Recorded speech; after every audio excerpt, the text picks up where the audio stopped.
Les données de lit d'écoulement potentiel, ou LEP, illustrent non seulement le trajet potentiel que l'eau devrait emprunter en fonction de la topographie, mais également s'il devait s'agir d'écoulements de nature permanente ou intermittente. La grande qualité de ce produit est qu'il aide à avoir un aperçu plus précis et détaillé des cours d'eau présents sur le territoire, ainsi que l'emplacement potentiel des cours d'eau à valider sur le terrain. Ce produit est donc avantageux pour appuyer la planification des travaux d'opération forestière et réduire les risques de non-conformité. Selon les forestiers, il est surtout utile afin d'orienter le travail de validation sur le terrain, notamment au niveau de la planification et de la supervision des travaux.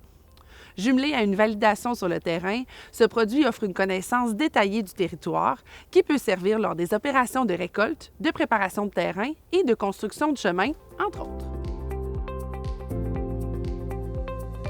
Les lits d'écoulement potentiel issus du LIDAR, c'est vraiment probablement une des choses qui a le plus révolutionné les opérations avec le LIDAR. C'est vraiment blanc ou noir, on voit s'il y a un cours d'eau ou s'il n'y en a pas.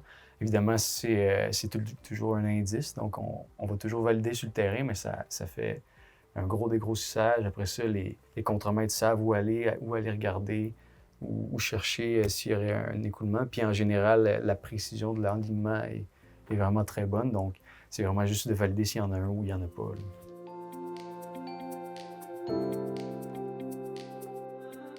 On parle de lits d'écoulement potentiel, étant donné que ce sont des données qui sont extraites uniquement en se basant finalement sur des données LIDAR. Donc, il n'y a pas de validation comme telle là, sur le terrain qui est faite pour chaque tracé, mais c'est une donnée qui est vraiment beaucoup plus précise que, par exemple, si on compare ça à la donnée qui provient de la géobase du réseau hydrographique du Québec. Cette donnée-là, à l'époque, en fait, c'était vraiment dérivé de la photo-interprétation. Donc, on peut s'imaginer là, que si on avait un couvert forestier qui était super dense ou encore que les images avaient été prises en période d'étiage, on voyait peut-être pas toujours les éléments qui faisaient en sorte qu'on était capable de dire « Ah, j'ai un cours d'eau ici ». La donnée LIDAR, étant donné qu'elle n'a pas besoin de ces aspects-là, elle se base vraiment sur la topographie, bien, non seulement c'est que ça permet d'identifier des réseaux d'écoulement qui, par photo-interprétation, n'étaient pas possibles d'être observés, mais aussi, en plus, d'avoir un aspect du patron qui est beaucoup plus représentatif de son portrait naturel que ce qui, malheureusement, pouvait être numérisé à la main avec un effort, on va dire, un bon compromis entre effort et représentativité, là. Quand la machinerie arrive, on essaie d'avoir quelque chose qui est le plus fidèle à la réalité qu'on a soit pu déduire au bureau, donc à partir des lits d'écoulement, ou valider à partir du travail là, des superviseurs sur le terrain. L'autre affaire, c'est comme exemple, ça ici, ça a tout été récolté dans les années 70. Là. De corriger manuellement, ça permet d'aller mettre le ruisseau au bon endroit, alors que lui, là, il est parti dans le fossé, puis il va mettre l'écoulement potentiel à côté. À mon sens, à moi, c'est soit une donnée informative qu'un superviseur part avec sur le terrain, puis là, il va être capable de faire sur le terrain l'exercice que je viens de dire, c'est-à-dire, bon, mais à cet endroit-là, bon, mais évidemment, le ruisseau traverse le chemin, je vais le rubanner de chaque côté, mais ça lui a permis de simplifier son travail, d'identifier la position du cours d'eau. Ou sinon, là, c'est de faire le travail au bureau avant, de au moins là, recorriger ça, renettoyer la chose, réinterpréter un peu là, les cours d'eau. Pour les lits d'écoulement potentiels issus du LIDAR, tous ces écoulements-là sont classés avec des codes. Puis ça permet aussi déjà de donner un intérêt à savoir quelle importance d'écoulement on va avoir à faire. Puis dans certains secteurs, on peut aussi savoir, par exemple, quand on travaille en Gaspésie, c'est des sols qui se drainent très facilement. Avec des codes d'écoulement assez faibles, là, comme 1 par exemple, c'est rare qu'un écoulement soit présent.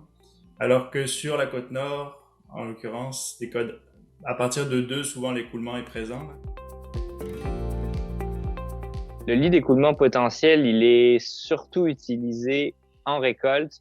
Il est aussi intégré dans les GPS des machines pour que les opérateurs sachent s'ils longent un écoulement d'eau et puis quel type d'écoulement d'eau ils sont en train de longer.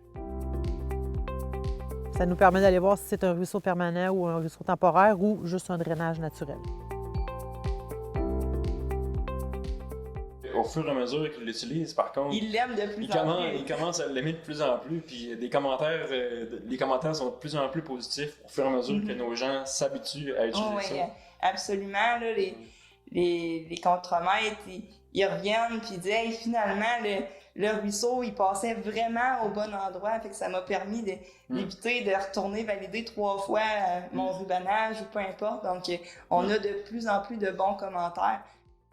C'est ça qui l'enlignait pour son rubanage. Puis ensuite, son rubanage, par exemple, des cours d'eau à protéger, était capable de les mettre dans les tablettes des machines. Puis là, les opérateurs y avaient accès aux cours d'eau qui ont été validés, dans le fond. C'est pas le lit d'écoulement potentiel du LIDAR directement, mais c'est comme une validation terrain. Puis ensuite, ça leur est fourni. Pour ce qui est des lits d'écoulement LIDAR et des écotones riverains, c'est certain que les lits d'écoulement sont à faire attention puisque actuellement, la donnée est produite sans prise en compte des types de dépôts. Il y a quand même des validations terrain à faire selon les secteurs. Si je me trouve en Mauricie, sur le bord du Saint-Maurice, avec des bancs de gravier, de sable à perte de vue, parfois le modèle va générer des cours d'eau permanents alors qu'il n'y a même pas de cours d'eau. Pour la personne qui fait les calculs de bassin versant, pour les calculs de débit, pour le dimensionnement de ponceau, c'est un énorme plus parce qu'on a notre cours d'eau qui est déjà tracé quasiment automatiquement, alors qu'avant, on devait retracer ça là, manuellement. Je ne dis pas que c'était improvisé, mais c'était pas aussi précis que ce qu'on a là. Les cours d'eau n'étaient pas aussi précis en fonction de ce qu'on avait à l'écran, si on peut dire. Même ça se faisait manuellement avant.